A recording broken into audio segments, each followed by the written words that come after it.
வணக்கம் மக்களே, நான் தான் உங்கள் தனோஜ். மீண்டும் ஒரு வீடியோல உங்களை சந்திக்கிறதுல மிக்க மகிழ்ச்சி. இன்னைக்கு இந்த வீடியோல என்ன விஷயம் பார்க்க போறோம்னு பாத்தீங்கன்னா, உலகம் ஃபுல்லா பேசும் பொருளா இருக்கிறது ஒரே ஒரு விஷயம் தான். என்னன்னு பாத்தீங்கன்னா, உலக போர் மூன்றாவது தொடங்க போகுதா இல்லையான்றது, அதை பற்றி தான் உலகம் ஃபுல்லா பேசும் பொருளா இருக்குது. சோ அந்த விஷயத்துல சுவிட்சர்லாந்து எந்த நிலைமையில இருக்குது. இப்ப பாத்தீங்கன்னா சில இடங்கள்ல வீடியோக்கள் எல்லாம் பார்த்திருப்பீங்க. ராணுவங்களை ரெடி பண்ற மாதிரி, மற்ற செயின் பிளக்களை ரெடி பண்ணி கொண்டு போய் ரோட்டோட திரியிற மாதிரி எல்லாம் வீடியோக்கள் பார்த்திருப்பீங்க. சோ அதெல்லாம் பற்றி தான் தெளிவா இந்த வீடியோல பார்க்க போறோம். வாங்க வீடியோக்குள்ள போலாம்.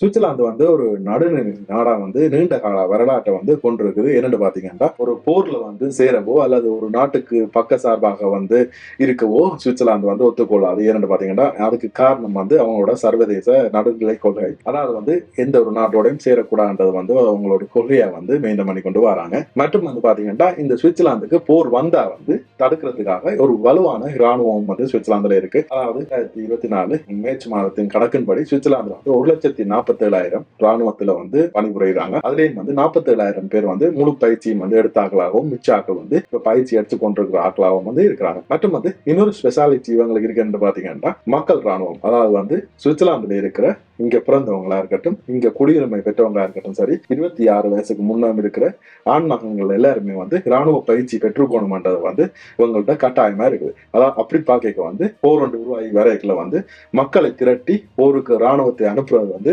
மிகவும் சுலபமா இருக்கும் சுவிட்சர்லாந்துக்கு. மற்றும் இந்த போர்க்காலத்துல சுவிட்சர்லாந்தை பாதுகாக்கிறதுக்கு மிகவும் முக்கியமான விஷயமா இருக்கிறது என்னன்னு பாத்தீங்கன்னா, புவியியல் அமைப்பு. அதாவது பாத்தீங்கன்னா, ஆல்ப்ஸ் மலைகளால சுவிட்சர்லாந்து சூழ்ந்து இருக்கிறது எல்லாருக்குமே தெரியும். எங்க பாத்தீங்கன்னாலும் மலைகளாத்தான் இருக்கும். அந்த மலைகளை இருக்கிறபடியா ஒரு படையெடுத்து நடத்தி மற்ற நாட்டில இருந்து உள்ள வார என்றது கடினமா இருக்கும் மற்ற நாடுகளுக்கு. சோ அதன்படி பாக்க சுவிட்சர்லாந்து தன்னை பாதுகாத்துக் கொள்றதுக்கு இயற்கை புவியியல் அமைப்பை ஒரு அரணா யூஸ் பண்றாங்க.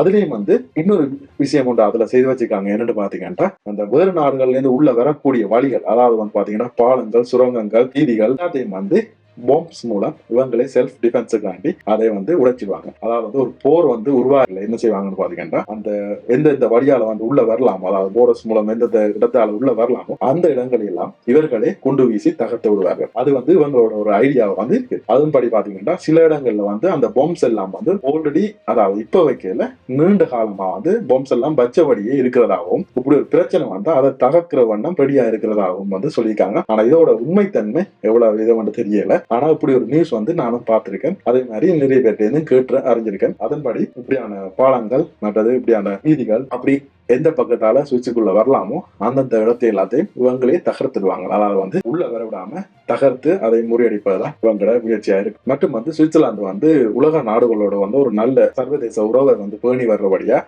எளிதில சுவிட்சர்லாந்துக்கு போர் வந்ததில்லை. கடைசியா சுவிட்சர்லாந்துல ஒரு வெளிநாட்டு போர் ஒன்று வந்தது எப்பன்னு பாத்தீங்கன்னா 1815ஆம் ஆண்டு.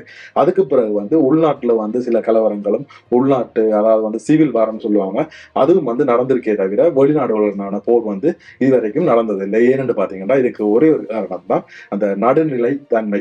அதை மெயின்டைன் பண்ணி கொண்டு வராங்க.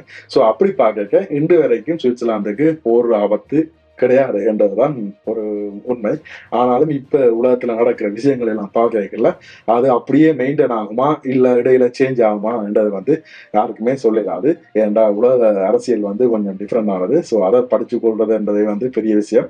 சோ அந்த அரசியலுக்குலாம் நாங்க போக வேண்டாம். இப்ப சுவிட்சர்லாந்து இவ்வளவு காலம் என்ன நடந்ததுன்றதான் நாங்க பார்த்தோம். சோ சுவிட்சர்லாந்துல இருக்கிறவங்க நீங்க யாராவது ராணுவ பயிற்சி எடுத்துக்கொண்டிருக்கீங்களா, அல்லாட்டி இப்படியான விஷயங்களை கேள்விப்பட்டிருக்கீங்களா? இப்ப ராணுவ பயிற்சி எடுத்தாக்கள் இப்ப நிறைய பேர் பார்த்திருப்பீங்க. ரோட்டு வழியை செயின் பிளாக்கள் திரிகிறதும், அங்க ராணுவ வாகனங்கள் திரிகிறதும், மற்றது பிளைட்ல பறந்து திரிகிறதும் எல்லாம் பார்த்திருப்பீங்க. அதெல்லாம் என்னத்துக்கு நடக்குன்னு யாராவது தெரிஞ்சா எங்களோட கமெண்ட் செக்ஷன்ல சொல்லுங்க. அப்பதான் எங்களுக்கு அந்த விஷயங்களை அறிஞ்சு கொள்ள முடிய மாதிரி இருக்கும். என்ற செய்திகளை பார்க்கும்போது ஒரே பரபரப்பா இருக்கும். ஏனென்றா சுவிட்சர்லாந்து போருக்கு தயாராகி கொண்டு இருக்கான்னு சொல்லி நிறைய பேருக்கு அது ஒரு பெரிய டவுட்டா இருக்கு. அந்த டவுட்டை கிளியர் பண்ற மாதிரி தான் நான் இந்த வீடியோ போடணும். என்னன்னு பாத்தீங்கன்னா, கடைசியா சுவிட்சர்லாந்து இப்ப போர்ல ஈடுபட்டிருக்காங்கன்னு சொல்லி. சோ இது போன்ற சுவாரஸ்யமான சுவிட்சர்லாந்து செய்திகளை அறிஞ்சு கொள்ளணும் வேண்டாம், என்னோட சேனலை சப்ஸ்கிரைப் பண்ணி வச்சுக்கொள்ளுங்க. அப்பதான் எனக்கும் நல்லா இருக்கும். நானும் இன்னும் கூட வீடியோக்கள் போடலாம். சோ மீண்டும் ஒரு வீடியோல உங்களை சந்திக்கும் வரை உங்களிடமிருந்து விடைபெற்றுக் கொள்வது உங்கள் தனுஷ். நன்றி, வணக்கம்.